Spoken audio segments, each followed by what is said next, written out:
నువ్వు చూస్తావో నేను చూస్తానో మనం చూస్తామో పేరెంట్స్ చూస్తారో తర్వాత సెకండరీ. ఫస్ట్ గుర్తెట్టేసుకోండి, నీ ఎదుగుదలకి ఎలాంటి బిహేవియర్ దేవునికి నచ్చదన్న సంగతి దేవుడు చూస్తున్నాడని మర్చిపోకండి. ఒక ఆడపిల్ల ఎదురుగా వస్తే నీ యాటిట్యూడ్ ఏంటో చూస్తాడు, ఒక పెద్ద ఆయన ఎదురుగా వస్తే నీ బిహేవియర్ ఏంటో చూస్తాడు, మీ తండ్రి పట్ల నీ వైఖరి ఏంటో దేవుడు, ఇవన్నీ కొలతలు దేవుడు ఖచ్చితంగా చూస్తాడు.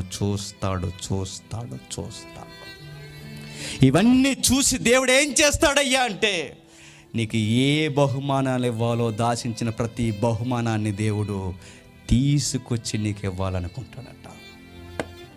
నీ ప్రవర్తన అంతటి మీద దేవుని అధికారాన్ని ఒప్పుకుంటే నీకు వాగ్దానాలకి వారసుని చేస్తాడు. గుర్తెట్టుకో, ఈ చిన్ని విషయాల్లో నువ్వు నమ్మకంగా ఉంటే రేపొద్దున తీసుకెళ్ళి నేను పెద్ద పనిలో కూర్చోబెట్టి ఏలరా అని చెప్తాడట.